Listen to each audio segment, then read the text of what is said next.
Selamat pagi menjelang siang, kawan-kawan atau teman-teman semua. Hari ini kita bertemu kembali ya. Semoga kondisi kita dalam keadaan sehat, keluarga kita juga dalam keadaan sehat semua. Semuanya baik kita maupun keluarga kita selalu dalam lindungan Allah, Tuhan semesta alam. Nah, untuk hari ini kebetulan pertemuan kita untuk melanjutkan kuliah keamanan sistem komputer ya, yang mata kuliah keamanan sistem komputer ini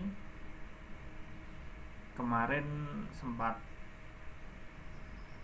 saya memberikan videonya saja karena sesuatu hal ya yang membuat presentasi saya harus memberikan apa istilahnya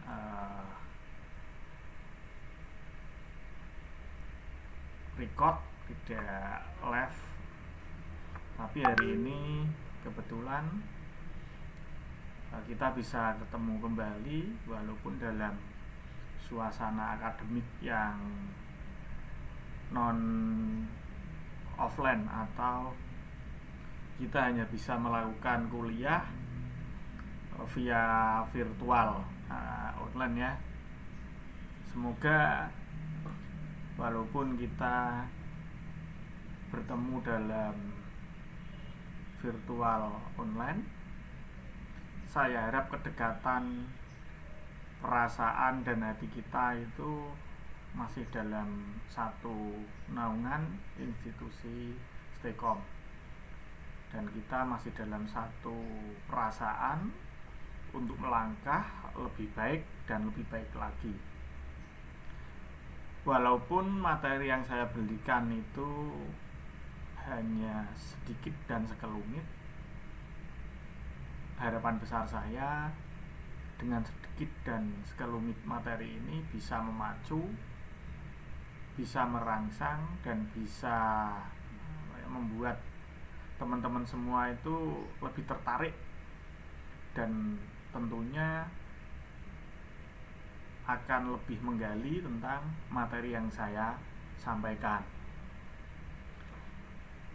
Nah, sebelumnya saya mohon maaf karena keterlambatan hari ini live. Yang tadinya itu saya sudah pasang link dari sejak jam 10 ya, tapi nggak tahu kenapa tiba-tiba kurang 2 menit linknya putus, sehingga saya harus membuat link baru. Karena proses administrasi link baru ini juga memakan waktu, yang seharusnya 10.15 itu perkuliahan kita sudah mulai, harus mundur lagi beberapa menit karena saya harus mengisi beberapa form yang harus diisi dalam sistem Siakat. Jangan lupa untuk teman-teman semua yang mengikuti live hari ini maupun yang nanti melihat dan mendengarkan via recording ya, siaran ulang atau siaran tundanya, untuk presensi melalui sistem yang ada di siakat.stekom.ac.id, karena presensi yang valid dan sah yang dihitung itu hanya melalui sistem yang ada di siakat.stekom.ac.id. Nah, untuk materi hari ini dalam perkuliahan online virtual ini, untuk mata kuliah keamanan sistem komputer, kita akan sedikit membahas ya, ini sedikit ya, jangan lama-lama, karena saya itu juga tahu kondisi dari teman-teman semua bahwa untuk live itu memerlukan kuota yang besar ya. Jadi saya akan memberikan secukupnya saja. Kira-kira nanti ada pertanyaan bisa ditanyakan melalui kolom komentar yang ada di live chat, sehingga saya bisa mengetahui kendala-kendala yang Anda hadapi. Nah, hari ini kita akan membicarakan tentang security attack ya. Kita harus tahu dulu tentang konsep, definisi, dan pengertian tentang kejahatan komputer, di mana materi tentang kejahatan komputer ini sudah saya sampaikan dari minggu-minggu yang lalu ya. Selalu saya singgung ya kalau kuliah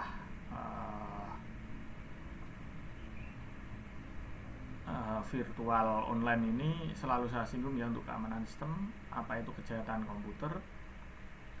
Saya harap teman-teman semua ini tidak kesulitan memahami tentang konsep dan dasar definisi dari sebuah kejahatan komputer. Intinya kita ambil saja bahwa kejahatan komputer itu adalah kejahatan yang dilakukan yang ada hubungannya dengan komputer, baik itu yang melakukan maupun yang menjadi sasaran. Intinya itu ada hubungannya dengan komputer. Nah, lu kok bisa Pak? Contohnya, saya kan tidak mempunyai apa-apa. Nah, katakanlah kejahatan perbankan. Nah, yang melakukan kejahatan ini kan menggunakan komputer sebagai alat dalam melakukan aksinya. Sehingga kejahatan komputer ini kejahatan yang tidak membutuhkan fisik yang terlalu keras, nggak perlu memakai celurit, nggak perlu memakai linggis untuk membobol bangunan, tidak perlu menggunakan gergaji potong, nggak perlu, cukup dengan menggunakan komputer. Nah, ini kan tool, alat ya, orang komputer ya, atau sesuatu yang berhubungan dengan komputer. Ini dari sisi pelakunya. Terus kalau kita melihat dari sisi sasarannya, katakanlah saya mempunyai sebuah sistem. Nah, kebetulan sistem saya dibobol oleh orang lain. Katakanlah orang lain nggak menggunakan komputer, tapi dia memanfaatkan komputer saya atau memanfaatkan komputer orang lain. Nah, ini kan pelakunya tidak punya komputer, tapi bisa membobol sistem komputer. Katakanlah seperti itu. Atau mungkin komputer saya dicuri oleh pencuri. Lah, ini juga sebuah kejahatan komputer. Intinya itu seperti itu. Walaupun nanti pada layar-layar berikutnya definisi kejahatan komputer itu akan lebih mengarah ke hal-hal yang lebih spesifik. Tapi pada intinya kalau melihat dari definisi kejahatan komputer yang saya paparkan pada tulisan ini, pada prinsipnya seperti itu.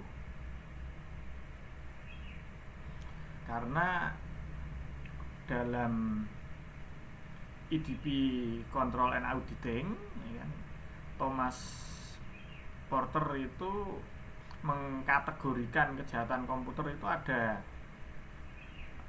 dua kategori ya, dari penyalahgunaan komputer dan kejahatan komputer itu sendiri. Kalau kita mau membaginya lebih spesifik lagi ya, ada tiga nanti, tambah satu lagi, kejahatan yang berhubungan dengan komputer, itu yang kita bahas tadi. Saya harap dari definisi ini teman-teman semua bisa memahami dulu ya, sehingga untuk melangkah ke materi-materi selanjutnya, gambaran atau pikiran kita itu sudah terbawa ke sana, sehingga kita enak dan relatif enjoy dalam membawa atau menerima materi yang saya sampaikan.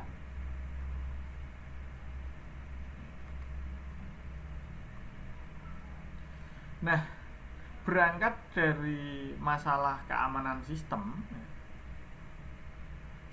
karena nggak mungkin sistem itu digunakan sendiri ya, pribadi sendiri nggak mungkin. Apalagi sekarang itu sebuah sistem itu sudah menjadi tuntutan dan kebutuhan, otomatis sistem ini akan di-share atau dibagi ke banyak orang, akan dibagi ke banyak pengguna, dan dimungkinkan akses ke sistem tersebut bisa dilakukan dengan menggunakan internet ya. Sehingga tidak terbatas oleh ruang dan waktu. Jadi jaraknya berapapun itu tidak masalah, waktunya kapanpun itu juga tidak masalah ya. Hal ini ya kan ditunjang dengan meningkatnya perkembangan di dunia jaringan komputer. Anda tahu sendiri, jaringan komputer itu frekuensinya saja dari perkembangannya itu dari dulu yang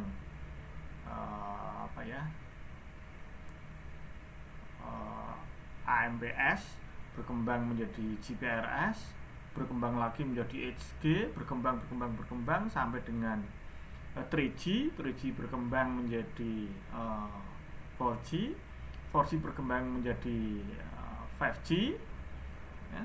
Bahkan perkembangan ke depan dimungkinkan menjadi 6G ya. Nah ini namanya perkembangan dunia jaringan komputer, perkembangannya semacam itu baru dari frekuensinya, belum lagi dari alatnya, belum lagi dari yang lain-lain lah gitu ya. Nah sehingga ini menjadi pokok masalah, ini ada masalah di sana nanti, atau penggunaan yang berlebihan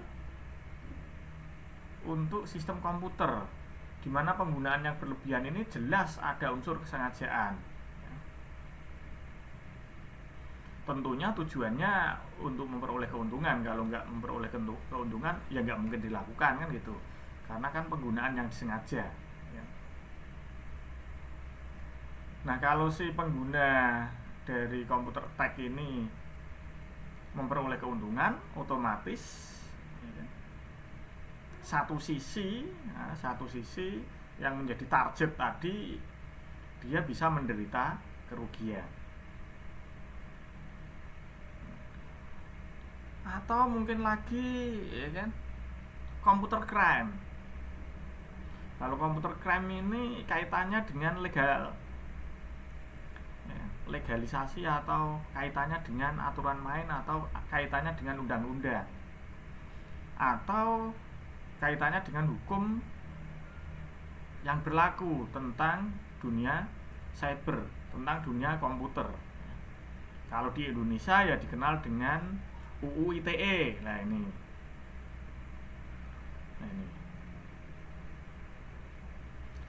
bisa jadi kejahatan itu dilakukan karena komputer related crime ya. Komputer yang kejahatan yang melibatkan komputer. Jadi ini tidak dibatasi pada kejahatan bisnis ya, orientasi bisnis perbankan, perdagangan dan lain-lain, itu bukan, atau kerah putih ya, kejahatan intelektualitas, atau bermotif ekonomi. Ini bisa lebih dari itu.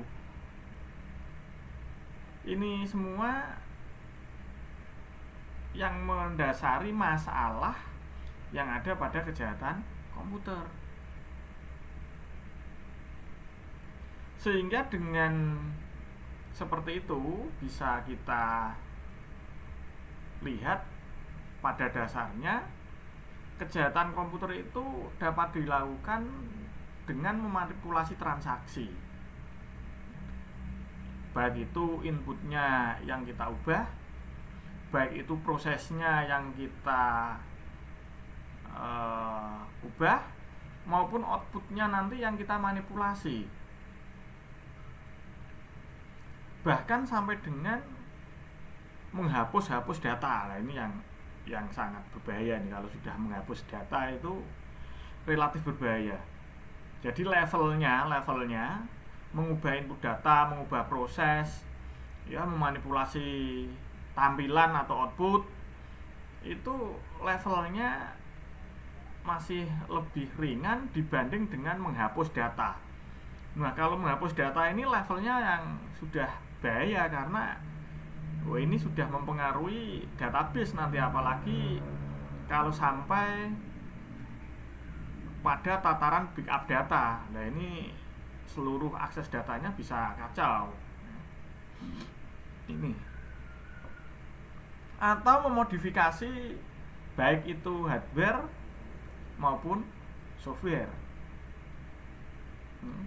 Kejahatan ini kalau software biasanya itu dilakukan oleh programmer. Kalau hardware itu yang melakukan biasanya itu teknisi-teknisi gitu ya. Nanti dalam pemasangan baik personal komputer maupun jaringan, baik alat jaringannya maupun komputernya. Contohnya ya ada akses pintu belakang, ada bom logika, pembulatan angka, ya kan, penambahan hardware. Contoh-contoh kejahatan yang dilakukan dengan cara memodifikasi dari sisi hardware maupun software. Nah, kalau kita sudah tahu kejahatan-kejahatannya itu, tentunya kita sekarang akan melangkah ke keamanan sistem komputernya. Sehingga kita akan terbawa oleh pikiran, apa toh sebetulnya keamanan sistem itu. Nah, ini yang menjadi pertanyaan dasar biasanya seperti itu.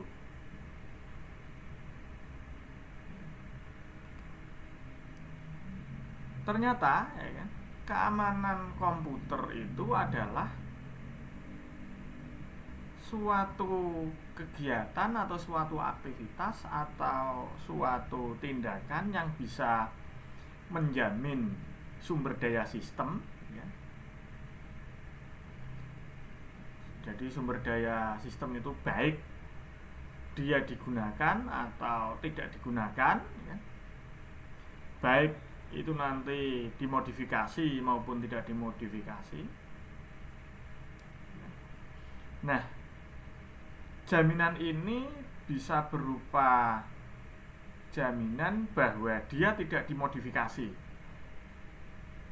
Tentunya yang memodifikasi ini orang yang tidak bertanggung jawab atau orang yang tidak memiliki hak untuk memodifikasi ya. Kalau orang yang memiliki hak untuk memodifikasi ya nggak masalah ya kan.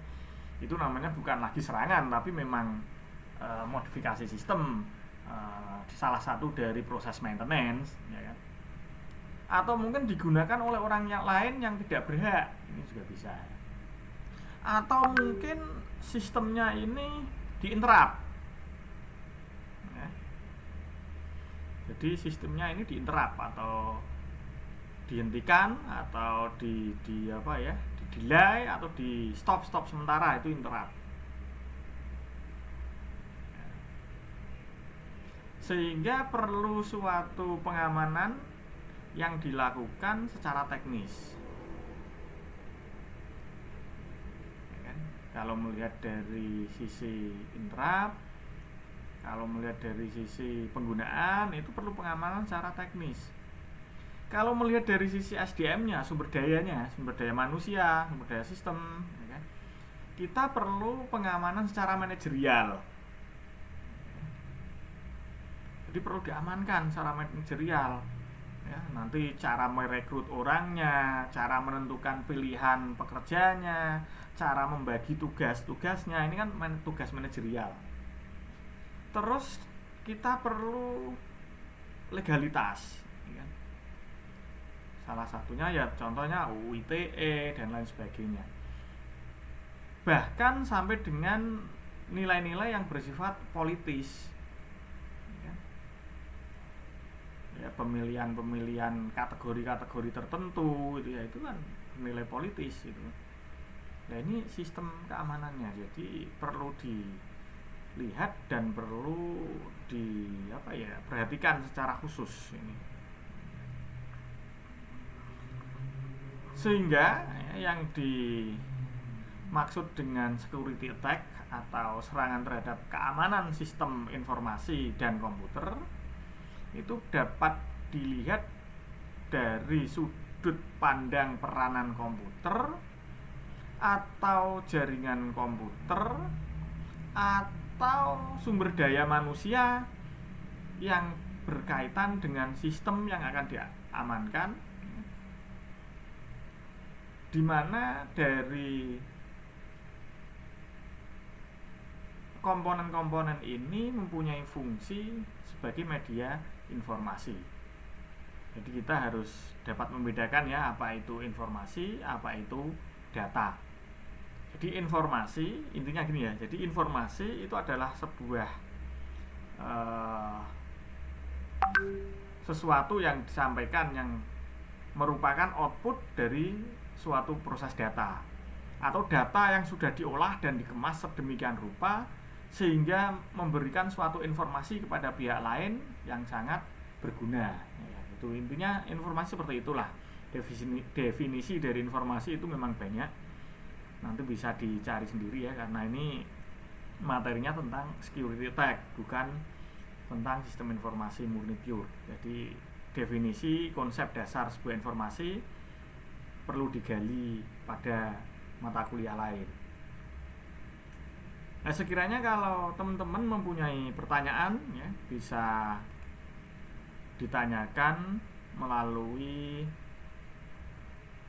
media kolom komentar yang ada di live chat. Ya, kita lanjutkan untuk pembahasannya ya. Jangan khawatir ya, perkuliahan saya nggak lama-lama amat, karena amat saja karo kuliah nggak lama, sehingga kita jangan lama-lama ya.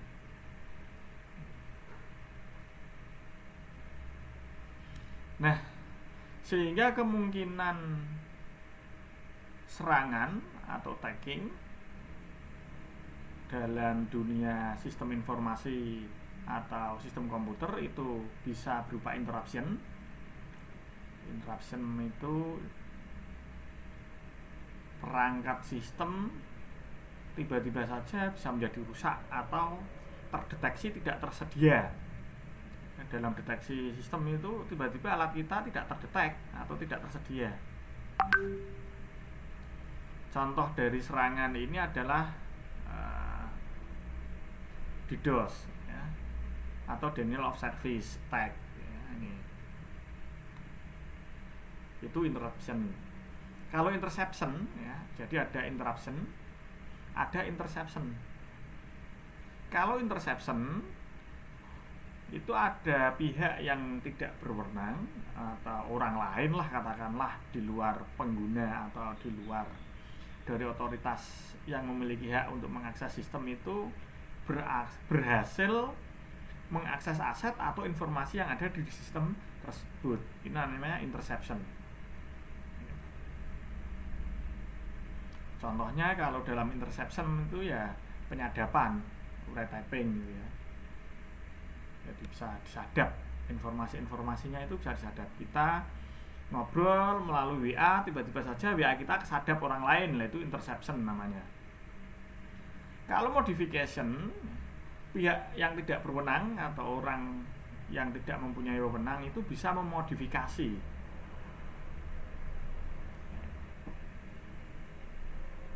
Contohnya ya, ada orang lain bisa mengubah-ubah isi dari website milik kita ya. Sehingga ya kita selaku pemilik website itu merasa dirugikan ya. Itu kalau modification. Kalau fabrication itu pihak lain yang tidak berwenang itu mencoba menyisipkan objek palsu ke dalam sistem. Jadi disisipkan itu ya, informasi yang tidak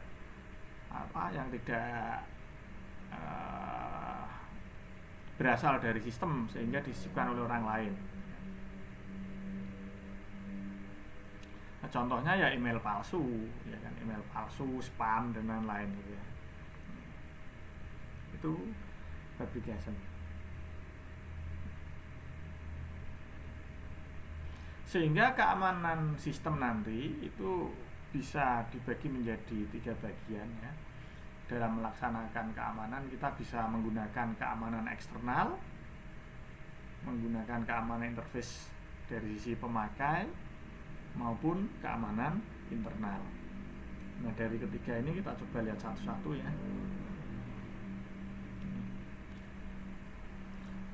Nah, cara keamanan dan proteksinya itu ya, keamanan itu lebih cenderung ke security.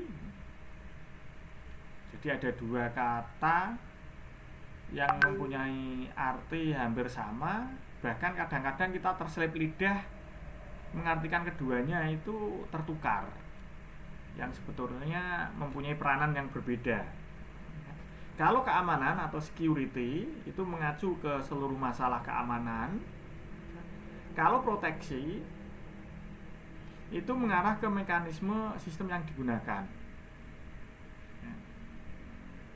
Itu dua kata itu yang menjadi tolak ukur kita untuk membedakannya. Dalam keamanan sistem komputer itu biasanya masalah yang terjadi itu kehilangan data atau biasanya data loss. Jadi ini perlu diantisipasi. Caranya gimana kalau untuk mengantisipasi data loss? Ya kita melakukan backup. Ya tentunya backup data. Jadi kita punya data itu jangan di satu tempat. Masa digital seperti ini kan, kalau kita hanya mempunyai data di satu tempat, ya alamat kacau. Contohnya gini, teman-teman di semester akhir melakukan tahapan skripsi. Kebetulan menggunakan laptop ya, untuk membuat sebuah skripsi. Nah, untuk membuat skripsi tadi tidak melakukan backup data. Suatu saat laptopnya rusak. Nah, karena tidak mempunyai backup data, maka Anda tidak akan bisa melanjutkan skripsi, karena skripsi yang tadinya Anda gunakan itu berada pada laptop yang rusak. Beda jika teman-teman itu mempunyai backup data, membuat skripsi. Setelah membuat skripsi, Anda backup ya, datanya di flash disk, Anda backup di hard disk, Anda backup di CD ya. Begitu laptop Anda rusak, Anda masih mempunyai flash disk. Begitu flash disk Anda rusak, Anda masih mempunyai CD. Seperti itu ya. Sehingga perlu diantisipasi dengan backup data. Nah, kehilangan data ini bisa karena unsur kesengajaan maupun unsur yang tidak disengaja. Karena bencana ini kan unsur yang tidak bisa disengaja ya. Ini enggak sengaja, kesalahan perangkat keras. Ini juga enggak sengaja, human error ya. Tapi kalau dicuri orang itu kan kesengajaan.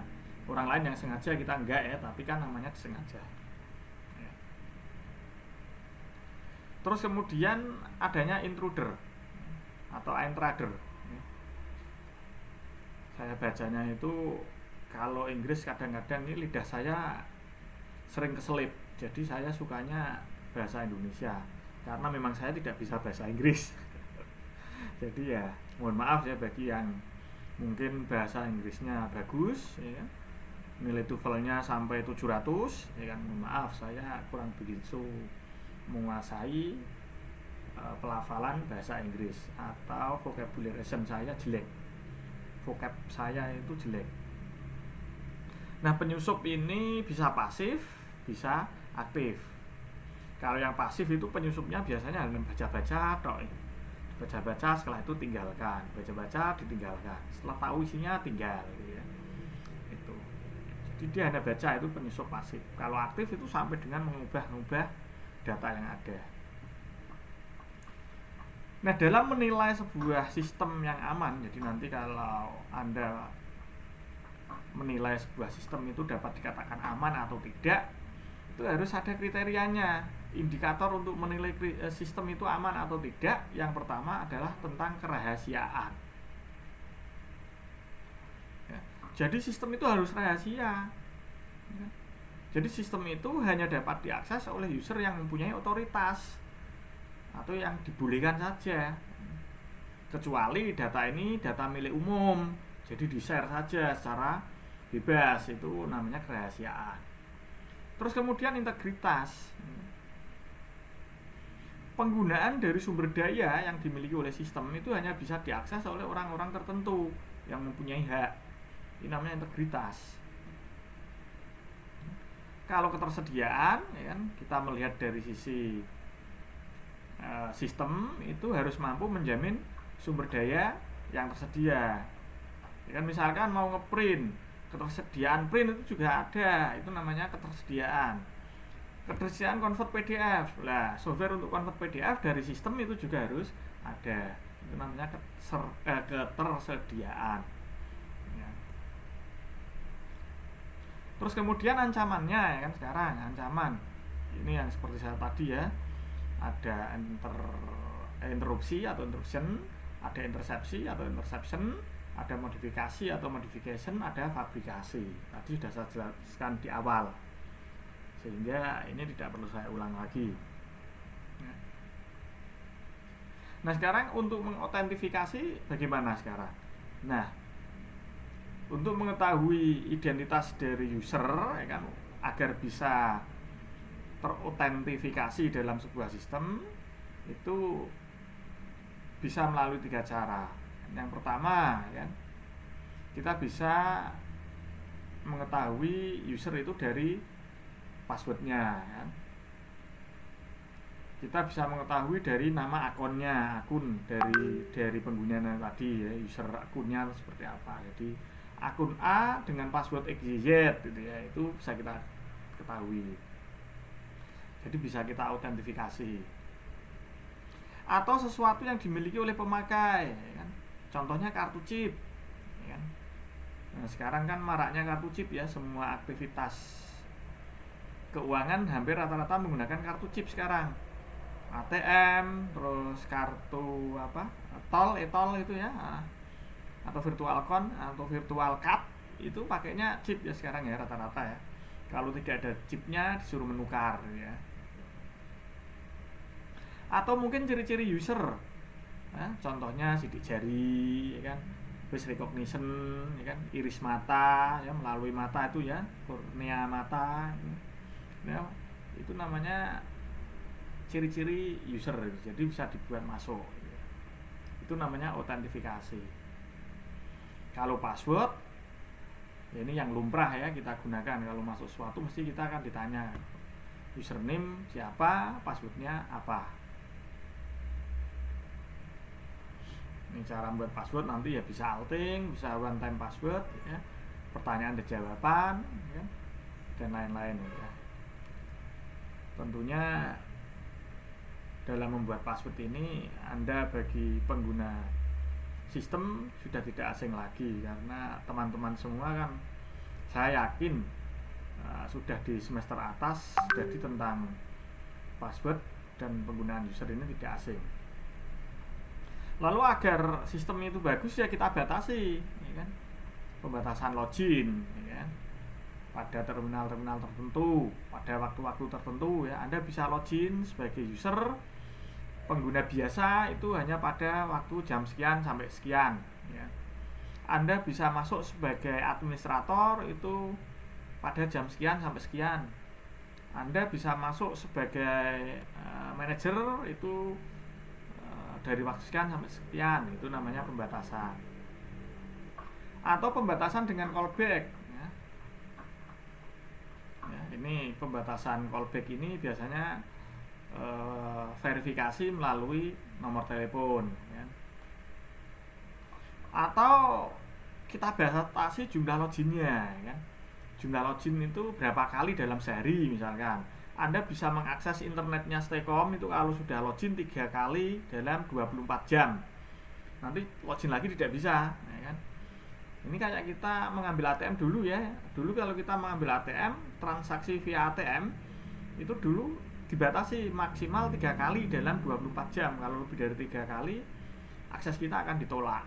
Itu mengambil uang di ATM dulu. Kalau sekarang kurang tahu karena saya tidak ada yang diambil dari ATM ya, uang saya. Jadi saya jarang melakukan transaksi via ATM. Saya seringnya transaksi via mobile banking. Jadi, kalau transaksi ATM dulu dibatasi seperti itu. Ini contoh-contoh program yang bersifat jahat ya. Ada bakteria, ada logic bomb, trojan, virus, dan worm. Jadi worm itu bukan virus, ingat. Worm itu bukan virus, dia sendiri. Logic bomb juga bukan virus, dia sendiri. Logic bomb itu klik ketika ngekliknya salah dia meledaknya nanti merusak dari sebuah sistem. Atau dalam hal aplikasi lain tidak harus klik ya, kita nanti suatu saat ngetik huruf M, ketika mengetik huruf M rusaklah komputer kita. Nah itu contoh dari logic bomb. Kalau bakteria itu mereplikasi diri sendiri, tujuannya mengkonsumsi sumber daya sistem.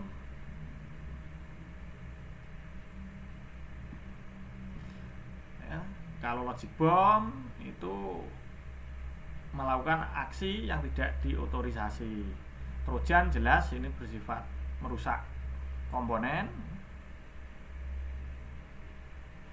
jelas dia akan mengganggu sistem kita ya. Kalau virus ini akan menempel pada program yang lain sehingga dia meninfeksi program-program yang lain juga ketika dia nanti diakses. Kalau bom itu dia dapat mereplikasi atau menduplikasi diri sendiri tanpa harus dijalankan. Jadi dia nggak usah dijalankan, dia dapat replikasi dengan cepat. Ini untuk bom. Nah, untuk tipe-tipe virus yang ada dalam komputer itu yang pertama adalah parasitic virus. Dia menempel pada file yang bersifat exe ya, yang berextension exe atau execute. Jadi ada virus yang menempel pada execute, namanya parasitic virus. Atau memori resident, dia akan otomatis menempatkan dirinya ke memori utama. Biasanya kalau sudah memori resident ini solusinya ini install ulang ya. Kalau parasitic virus biasanya bisa di scan antivirus ya kan, nanti di delete ya, di repair ya. Tapi kalau sudah memori resident ini biasanya ini menggunakan scan all gitu ya. Terus kemudian boot sector virus ya. Jadi kadang-kadang pada alamat-alamat tertentu media penyimpanan kita itu tidak bisa diakses. Terus kemudian stealth virus ya. Nah, yang stealth virus dirancang agar tidak terdeteksi oleh antivirus ini. Biasanya menutup diri dia. Polymorphic virus ini bermutasi setiap dia melakukan infeksi. Jadi ketika dia menginfeksi file lain, dia akan bermutasi.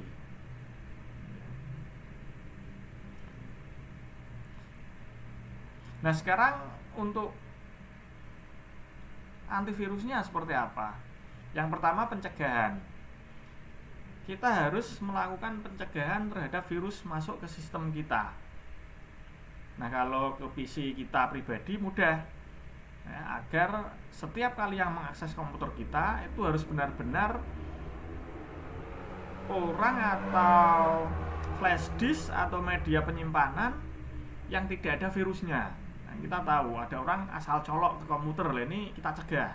Jangan sampai, kita harus tahu betul-betul riwayat dari alat yang ingin terhubung ke sistem kita.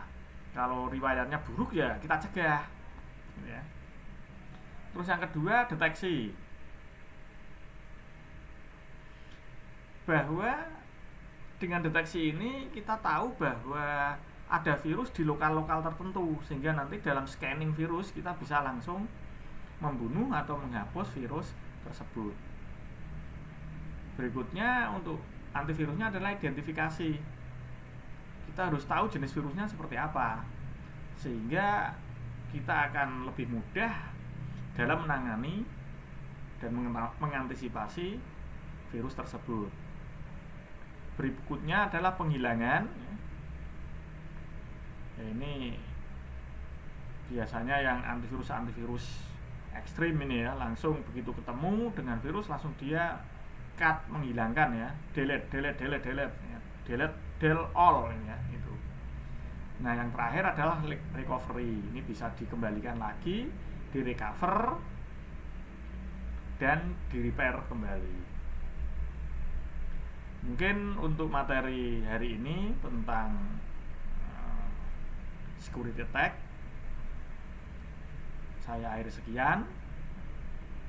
Saya harap semua mahasiswa, teman-teman semua yang mengikuti perkuliahan saya, jangan lupa untuk presensi pada sistem yang ada di siakat.ac.id, karena presensi yang melalui sistem yang berada pada siakat.staycom.ac.id inilah yang diakui secara sah dan legal.